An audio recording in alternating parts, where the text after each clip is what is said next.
बिस्मिल्लाहिर्रहमानिर्रहीम अस्सलामुअलैकुम। आईएमएफ का पाकिस्तानी जो हमारी खारजा पॉलिसी है उसमें बड़ा अमल दखल है। हमारे तमाम इकॉनमी जो है उसको सेट करने के हवाले से, उसकी तमाम पॉलिसीज़ के हवाले से आईएमएफ जो है वो बताती है कि किस तरह आपने पॉलिसी बनानी है। तमाम की तमाम इंस्ट्रक्शन जो है वो आईएमएफ की तरफ से ही आती हैं। तकरीबन 60 अरब रुपए का जो नया प्रोग्राम पाकिस्तान के हत्थे चढ़ा है, उस प्रोग्राम के एंड तक जो पैसे आपको मिलने हैं उसके हवाले से उन्होंने एक नया प्रोग्राम जो है उस प्रोग्राम के एवज अवाम पर टैक्स का जो है प्रोग्राम डाल दिया है। अब अवाम पर जो टैक्स लगाए जा रहे हैं कि आईएमएफ को इस चीज़ का इल्म है कि रियल स्टेट का जो बिजनेस है वो पाकिस्तान में बहुत ज़्यादा सूद आमद है, मतलब उससे पैसा वसूल होता है।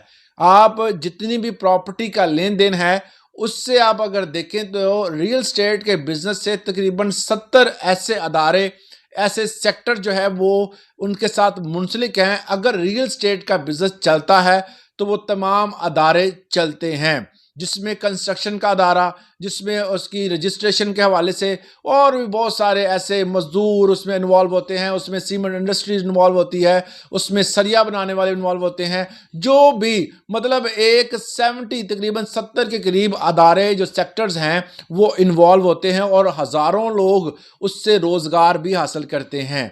ये आईएमएफ को पता है, मगर उन्होंने फिर भी इसके ऊपर जो टैक्स है उसका मार्जिन बढ़ा दिया है। आईएमएफ ने कहा है कि पहले तो आप एक मिनी बजट पेश करें। मिनी बजट का मतलब होता है अवाम पर महंगाई का तूफान। एक और चीज़ जो कि आम अवाम को रिलीफ दिया जा रहा था पेट्रोल की शक्ल में, वो भी ख़त्म होने जा रहा है। 80% टैक्स जो हैं वो बढ़ा दिए गए हैं। नई वैल्यूएशंस जो नए रेट हैं वो सामने आ चुके हैं। तकरीबन पाकिस्तान के 56 शहरों में, जिनमें लाहौर, कराची, मुल्तान, फैसलाबाद, इस्लामाबाद, बड़े बड़े जो इकॉनमी को सेट करते थे, जो शहर जिनके अंदर कारोबार होता था, उन तमाम शहरों में रियल स्टेट के ऊपर बहुत ज़्यादा 80% टैक्स बढ़ा दिया गया है। अब इस टैक्स की रेशो क्या रखी गई है कि आपने जिस पेमेंट में कोई भी प्रॉपर्टी खरीदी, जिस तरह मैंने एग्जांपल पिछली वीडियो में दी है कि अगर आप 1 करोड़ की प्रॉपर्टी खरीदते हैं तो हुकूमत पाकिस्तान कहती थी कि आप डीसी रेट के मुताबिक अपने टैक्स दे दें। डीसी रेट जो होता था 50 लाख तक होता था, 50 लाख के हिसाब से आप रेट पे उस पर टैक्स दे देते थे। अब उन्होंने कहा है कि अब आपने अगर 1 करोड़ की प्रॉपर्टी ली है तो आपने 1 करोड़ का ही टैक्स अदा करना है। आपने वो कम नहीं करना कि आप कहें जी डीसी रेट बताएं। अब डीसी रेट और एफबीआर के रेट्स में टू मच डिफरेंस, क्योंकि बहुत ज़्यादा डिफरेंस होने की वजह से जो आपने एफबीआर का जो रेट देखेंगे तो वो आपकी कीमतें खरीद के बराबर होगा। तो 80% टैक्स जो है वो आईएमएफ की ईमा पर बढ़ा दिए गए हैं। और अब प्रॉपर्टी की जो कीमत है वो इतनी ज़्यादा बढ़ चुकी है क्योंकि रियल स्टेट का बिजनेस जो है वो जब चलता है तो पाकिस्तान की तकरीबन 56% जो है वो आबादी इससे फ़ायदा उठाती है और इससे ज़्यादा 80% उसको टैक्स में जाता है पैसा। और जो पैसा इकट्ठा हो रहा था अब डर और खौफ की वजह से और इतने टैक्सों की वजह से ये रियल स्टेट का बिजनेस जो है वो ठप हो जाएगा और फिर आवाम जो है वो बेरोज़गार भी होगी। और जो पैसा जो है वो घूम रहा था, जो पैसा वहाँ पर इन्वॉल्व था, वो पैसा एक जगह पर रुक जाएगा। यहाँ वो बंदे जो बड़े बड़े बिजनेस टाइकून हैं, जो बड़े बड़े बिजनेसमैन हैं, वो अपना पैसा या बाहर के मुल्क में ले जाएंगे या किसी और मुल्क में सरमायाकारी कर लेंगे।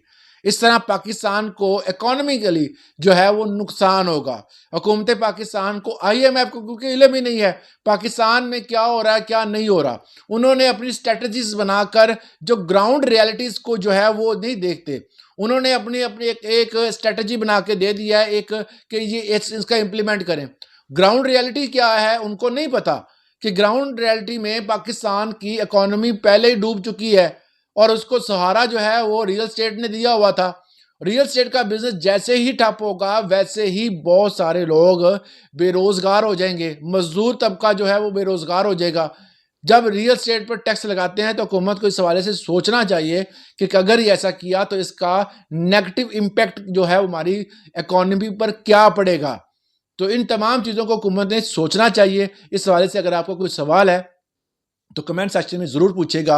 अगर आप अपनी प्रॉपर्टी का, अपने इलाके की जो वैल्यू है डीसी रेट के हिसाब से निकालना चाहते हैं, तो मैंने एक वीडियो बनाई है, उसका लिंक मैं डिस्क्रिप्शन में भी दे दूंगा और बायो में भी दे दूंगा। आप उस लिंक से जाकर उस प्रोसीजर के तहत अपनी प्रॉपर्टी का, किसी भी जगह पर प्रॉपर्टी आपकी है, उसका डीसी रेट मालूम कर सकते हैं। इस वाले से मज़ीद मालूमात के लिए हमारे चैनल को सब्सक्राइब ज़रूर कीजिएगा ताकि हमारा साथ जुड़ा रहे। इजाज़त दें, अल्लाह हाफिज़।